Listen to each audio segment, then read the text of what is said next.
Assalamualaikum warahmatullahi wabarakatuh. Perkenalkan, nama saya Arnina Zira Ahmad. Di sini saya akan menjawab beberapa pertanyaan UAS yang telah diberikan oleh dosen kepada saya. Nah, untuk pertanyaan pertama, sebutkan klasifikasi mazhab tasawuf, tokoh-tokohnya, dan juga konsep ajarannya. Jadi yang pertama, tasawuf. Tasawuf ini adalah salah satu aspek dalam Islam yang berfokus pada penyucian jiwa, pendekatan kepada Allah, dan juga pengalaman spiritual. Jadi seperti itu. Nah, dalam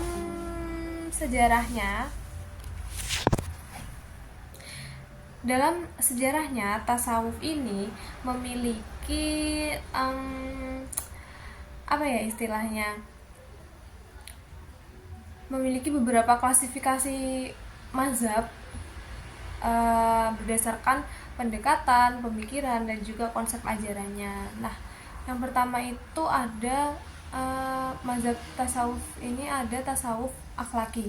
Nah, tasawuf akhlaki ini adalah tasawuf yang berfokus pada penyempurnaan akhlak dan juga moralitas manusia melalui latihan spiritual, apa istilahnya, muhasabah, apa ya istilahnya itu, introspeksi dan juga bertaubat. Nah, tokoh utama dalam tasawuf akhlaki ini ada Al Ghazali, Al Haris Al Musa Muhasibi, Abu Talib Al Maki, dan konsep ajarannya itu tazkiyatun nafs, apa ya, penyucian jiwa, menghilangkan sifat buruk seperti iri hati, sombong, dan juga menggantinya dengan sifat baik.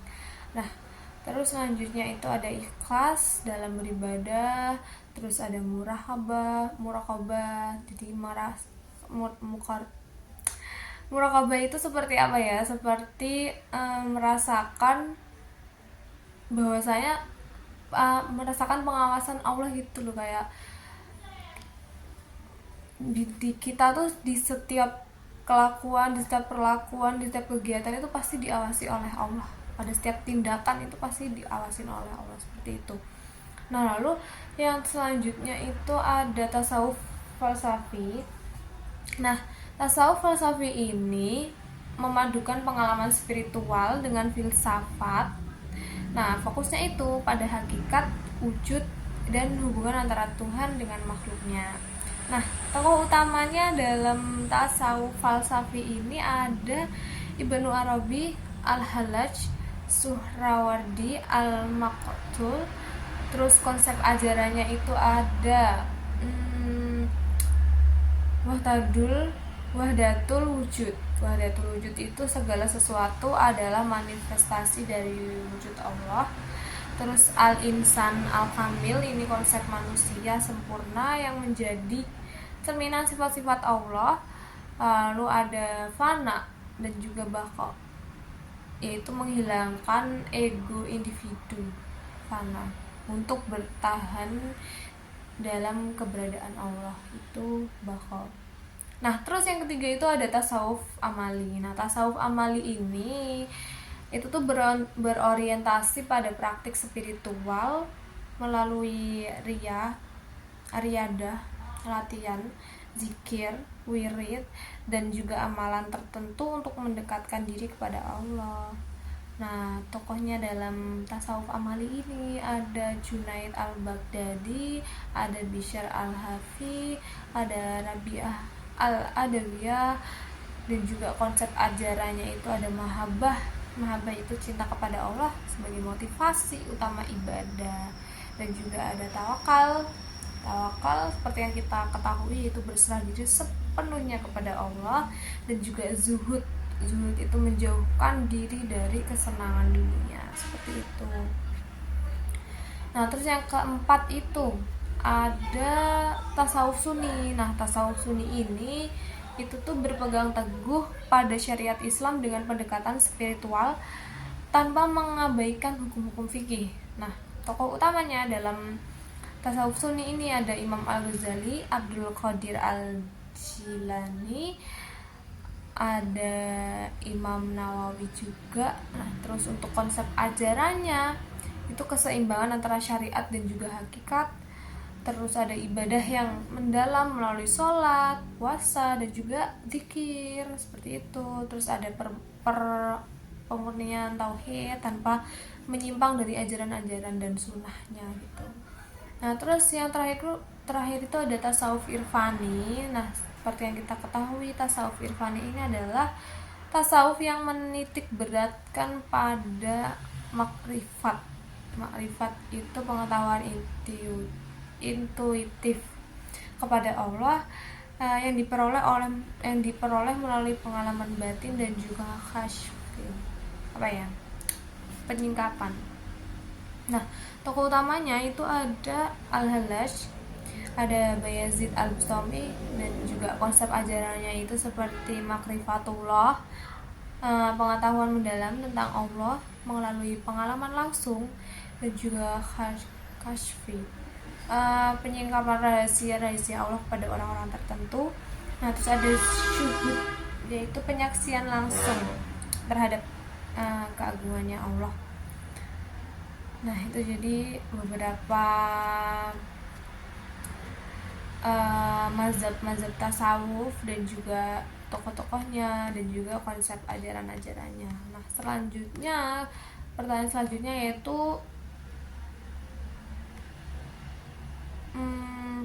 menurut Syekh Zunul Al-Mishri bahwa taubat itu ada 3 macam.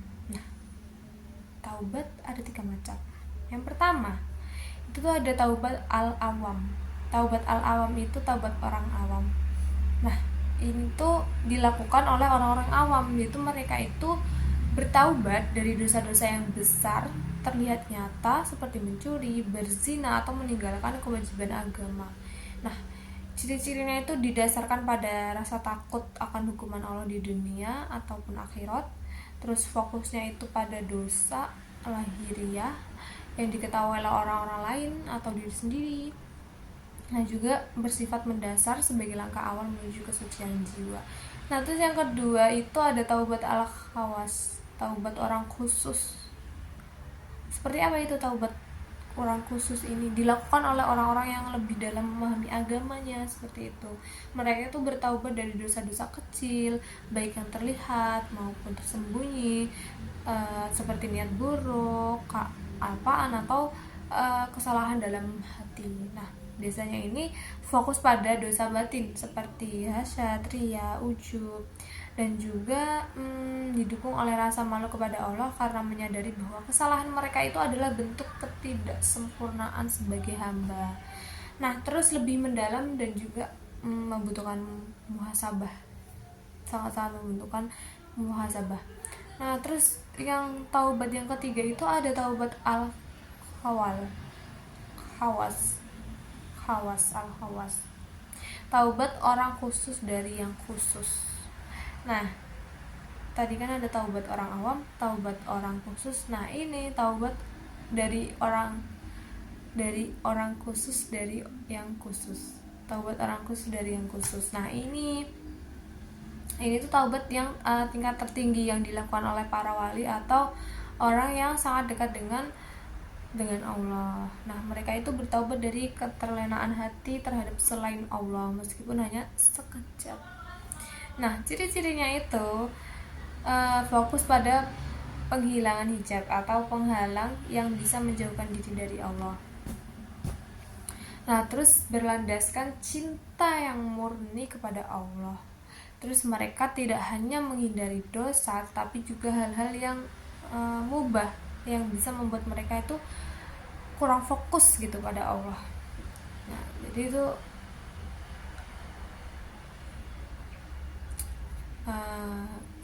beberapa macam taubat. Nah, terus baik, selanjutnya kita menjawab pertanyaan yang nomor 3. Jelaskan syariat, thariqat, hakikat, dan juga ma'rifat disertai contohnya. Nah, syariat, yang pertama kita membahas tentang syariat. Syariat itu adalah hukum atau aturan yang ditetapkan oleh Allah melalui Al-Quran dan juga Sunnah Al-Hadis. Nah, tahapan ini tuh berfokus pada pelaksanaan kewajiban agama secara lahiriah seperti sholat, puasa, zakat, dan juga haji. Contohnya syariat itu ya melaksanakan syariat Islam ya. Contohnya melaksanakan sholat 5 waktu sesuai tata cara yang diajarkan oleh Nabi di dalam Al-Hadis. Nah, terus membayar zakat dengan jumlah yang telah ditentukan. Nah, Islam kan punya hukum syariat zakat. Nah, kita laksanakan zakat itu selagi kita memenuhi syarat untuk ikut zakat tersebut. Nah, terus yang kedua itu ada tarikat. Tarikat itu jalan spiritual, jalan atau metode untuk membersihkan jiwa dan juga mendekatkan diri kepada Allah melalui amalan-amalan spiritual yang lebih intensif.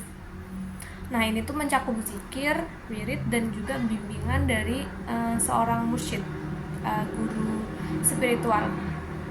Contohnya itu yaitu mengikuti tarekat tertentu seperti Qadiriyah atau Naqsabandiyah untuk untuk melatih jiwa melalui zikir khusus, terus melakukan muhasabah secara rutin untuk menyadari kesalahan batinnya gitu.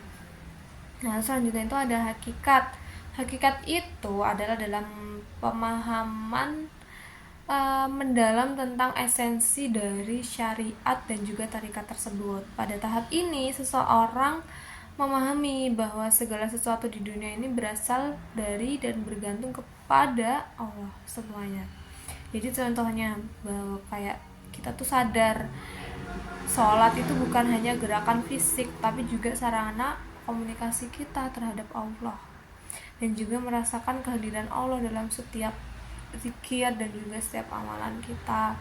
Nah, terus yang selanjutnya itu ada makrifat. Kalau makrifat ini tingkat tertinggi dalam perjalanan spiritual, pengetahuan ilahi lah. Ini tuh pengetahuan intuitif dan langsung tentang Allah yang diperoleh melalui pengalaman batin. Jadi kayak hamba tuh benar-benar merasa dekat dengan Allah gitu. Contohnya seorang wali yang melihat kebesaran Allah dalam setiap ciptaannya dan selalu bersyukur dalam keadaan apapun. Dan juga seperti memahami dan menerima semua takdir itu sebagai bagian dari kasih sayang dari Allah gitu. Nah, terus selanjutnya kita membahas tentang 10 tanda mahabbah ilahiyah. Ini yang saya jumpai, yang saya temukan adalah yang pertama, tanda-tandanya itu cinta yang mendalam terhadap Al-Quran.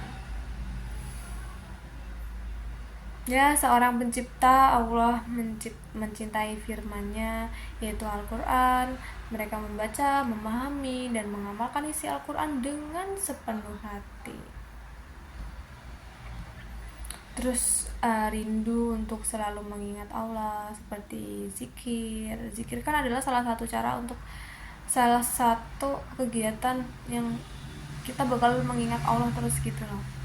Jadi cinta kepada Allah ini membuat hati seorang hamba selalu terpaut kepada Allah melalui zikir dan juga berdoa. Terus yang ketiga itu ada taat, ridho terhadap perintah dan juga larangannya. Jadi seorang pencipta Allah akan dengan ikhlas melaksanakan perintah Allah dan menjauhi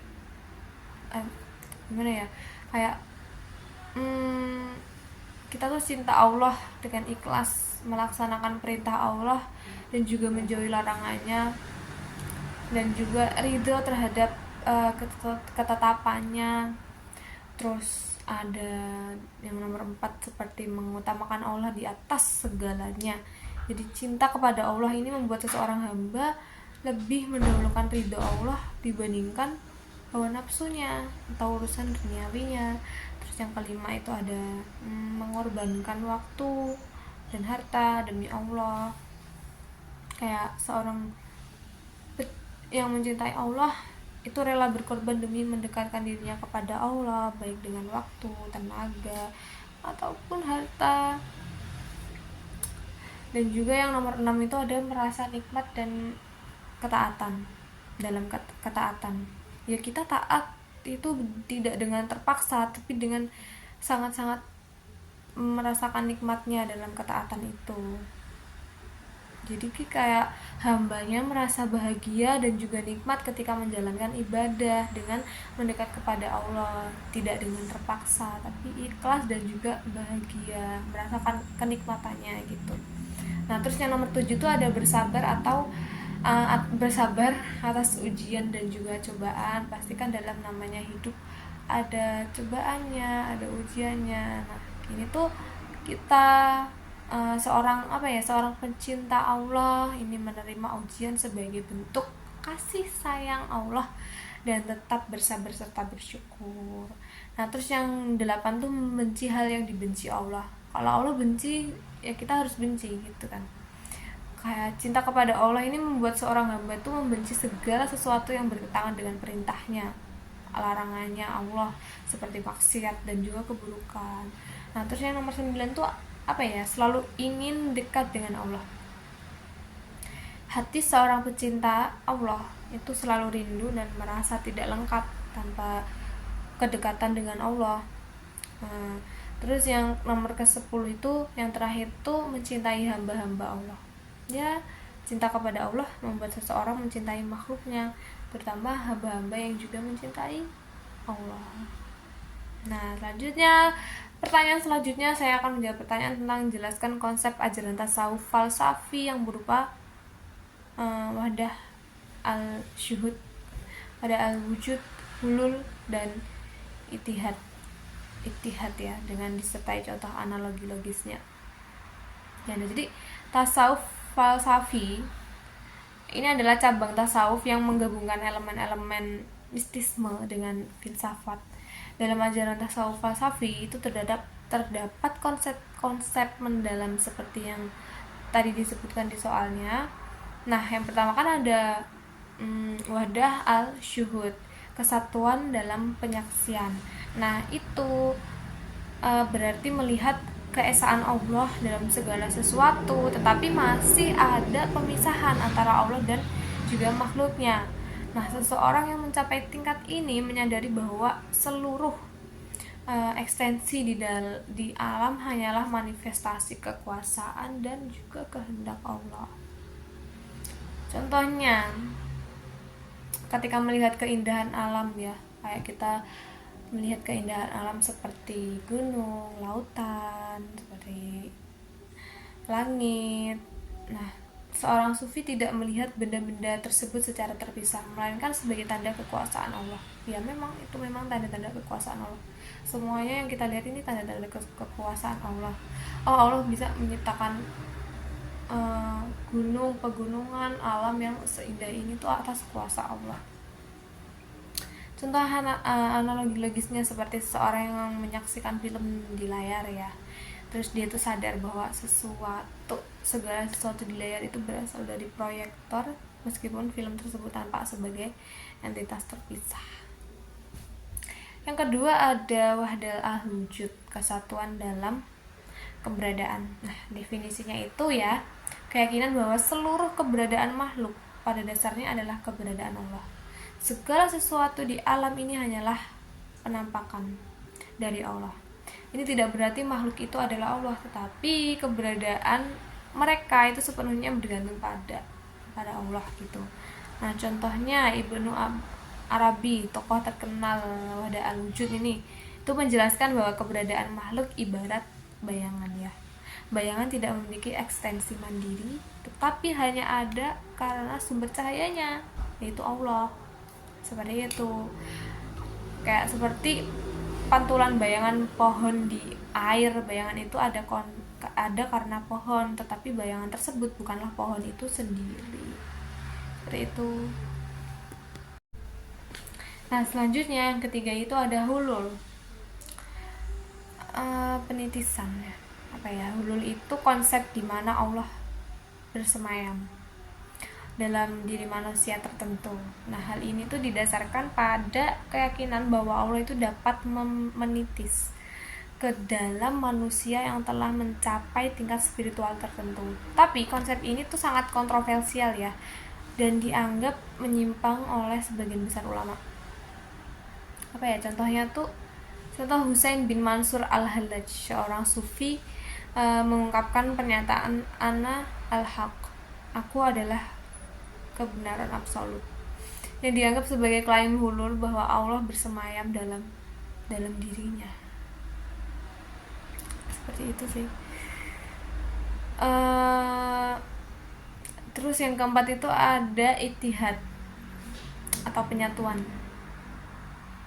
Ini tuh keyakinan bahwa seseorang bisa bersatu dengan Allah setelah melewati fana, kehilangan ego sepenuhnya, dan juga baqa, kehidupan kekal dalam Allah. Pada tahap ini, seseorang itu merasa tidak ada lagi perbedaan antara dirinya dan Allah.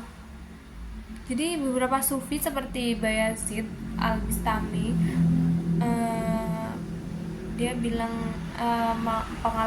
punya pengalaman mistis di mana mereka merasa bersatu dengan Allah. Bayazid pernah berkata, "Maha suci aku," yang menunjukkan pengalaman ittihad.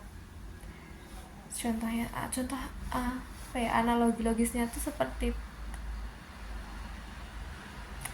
setetes air yang jatuh ke dalam lautan. Terus setelah masuk ke lautan, setetes itu tidak lagi memiliki identitas terpisah, tetapi menjadi bagian dari lautan tersebut. Jadi ya kesimpulannya itu dari 4 hal tersebut ya. Wahdah al-syuhud ini mengakui Allah sebagai pencipta segala sesuatu, tapi tetap memisahkan antara Allah dan juga makhluknya.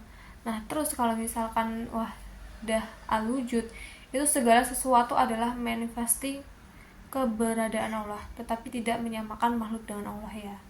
Masih samalah dengan wahdah al-syuhud. Kalau hulul, Allah bersemayam dalam manusia tertentu, ini ya memang menimbulkan kontroversi karena dianggap sedikit mendekati kesyirikan.